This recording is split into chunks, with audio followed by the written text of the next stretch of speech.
If you want to live an exceptional and exciting life, the number one skill you need to cultivate is the ability to be formless. Now, what does this mean? Well, essentially it means that you need to live your life in a manner which gives you no shape, which makes it so that people don't exactly know who you are. There's always a sense that they don't know what's coming next. You're always keeping people in suspense. There's always a cliffhanger. And that doesn't mean you're not predictable at times, but it also doesn't mean that you're predictable all the time. Because even though there's nothing wrong with living a normal, average life, I just recorded a video on this. You should watch it if you want more context behind what I'm saying here.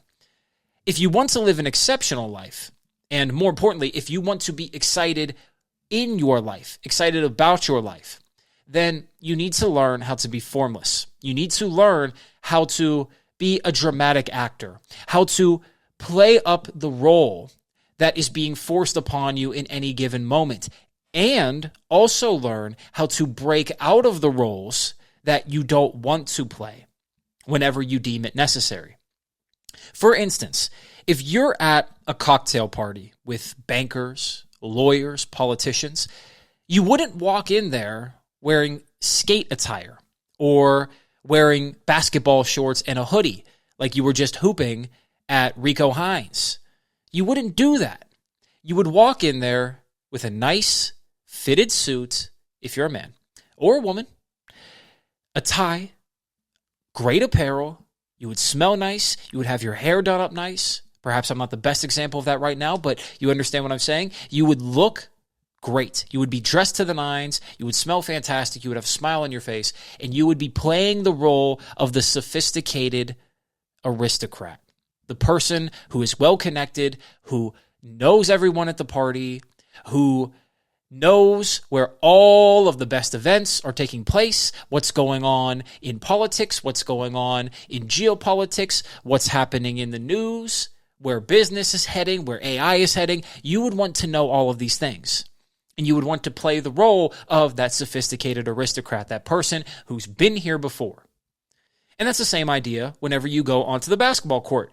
There, you wouldn't want to wear a suit unless you were filming a bit for TikTok or YouTube Shorts. You would want to instead wear basketball shorts. You'd want to wear maybe a tank top, maybe a jersey, maybe a t-shirt, long sleeve shirt, a hoodie if you want to be like Carmelo Anthony. You'd want to dress the part, and you'd want to act as a basketball player would act. You'd want to perhaps be a little aggressive, maybe a little nonchalant if that's more your speed. Maybe you want to do the Steph Curry route, the Luka Doncic route, where you're having fun. Maybe you're talking a little bit, you're chirping a little bit. Maybe you're hyper physical. Whatever it is, you would want to play up that role to the best of your ability. Now, people get this twisted, and they think that I'm advocating for everyone to be fake. I'm advocating for everyone to play characters and get lost in their characters. No, that's not what I'm advocating for. What I'm instead proposing is that you can develop yourself into a diverse character if you so choose. Again, if you want to live a normal life where you are stuck within your role, as in you go to your job, you are who you are with your friends, you are who you are with your family, and you do the same things over and over again, there is nothing wrong with that. The world needs those people, and that life is very noble. It's very productive. And in fact, there are a lot of qualities about that life that are very admirable that those who are trying to live more extreme actually envy. But they won't tell you that because it would hurt their ego, would hurt their pride, their sense of self-importance if they were to say that. However, if you want to live an exciting life, then you have to be an exciting character. And exciting characters are incredibly contradictory. They are walking paradoxes. They have this breadth, this diversity and quality that makes them so attractive, that makes them so seductive. John F. Kennedy is a great example of this. He loved to play football on the White House lawn, but at the same time, he was somewhat feminine.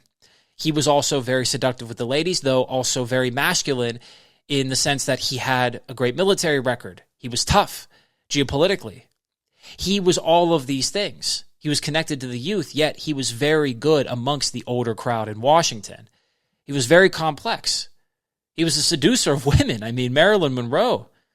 What a pull for him. But seriously, though, he was a very versatile figure, and that's why he's arguably the most beloved president in American history. You put him right up there next to George Washington, next to Abraham Lincoln, next to FDR, next to Barack Obama, depending on what side of the aisle you're on.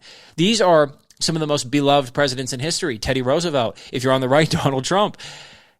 He was one of the best presidents of all time.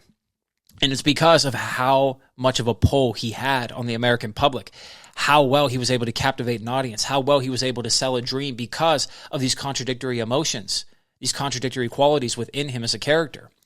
You want to play up every role to the nth degree.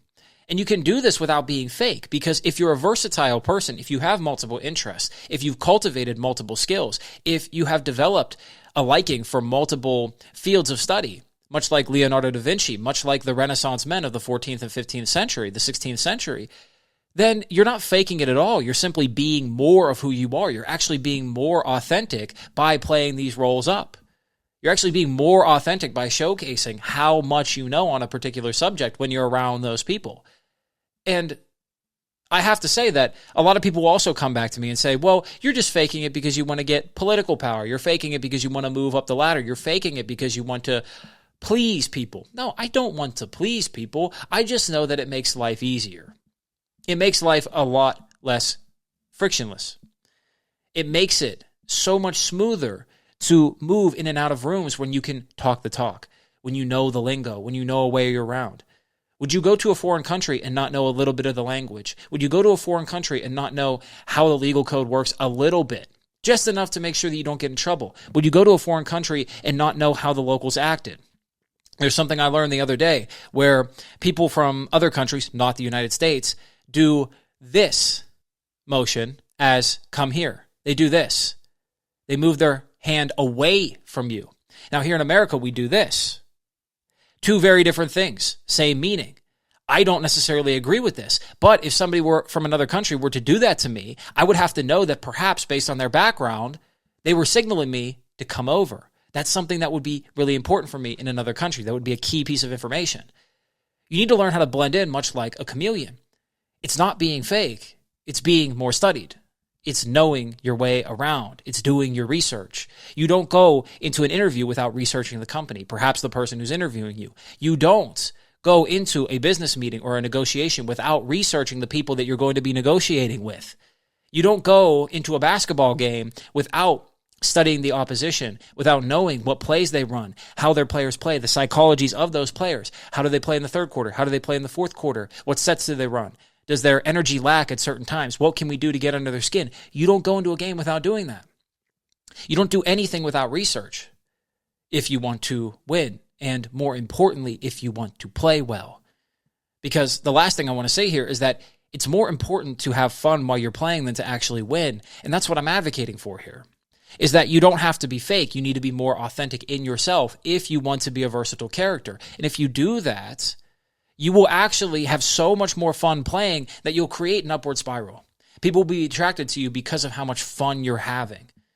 That's the difference. That's the real law of manifestation. That's the real law of attraction. It's not about thinking better thoughts. It's not about meditating on better thoughts. Perhaps that can work for some, but I think the best way to do this, the way that I've seen the most results in my life, the way that's allowed me to live such a joyous, fruitful life, even through downturns, even through setbacks, even through self-imposed sabotage, is knowing that I'm having so much fun, and that inevitably when I'm having fun, when I'm being my authentic self, I can't help but attract good energy. I can't help but attract opportunities. I can't help but attract cool ideas, unique, novel ideas into my unconscious that will eventually bear fruit in the form of song ideas, in the form of theories, in the form of cool topics of conversation, in the form of a new move on the basketball court, anything that the universe can give.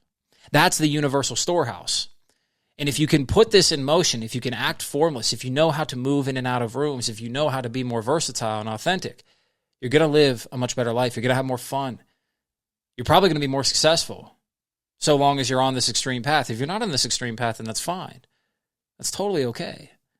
And in fact, there's part of me that envies you because, well, there's simplicity in the simple. You know what your day is going to look like. You know who you're going to be surrounded by. You don't have to worry about the constant strain and the stress, at least not the same strain and stress. Things are simplified. A plus B can equal C in that world. But if you hear a voice in your head calling out, saying, do more, live more, explore more, laugh more, love more, then perhaps this is something that you want to take in mind, something that you want to start practicing, and you tell me what you find as you implement it. With that being said, much love, peace. This is the New Da Vinci. I'll see you in the next video.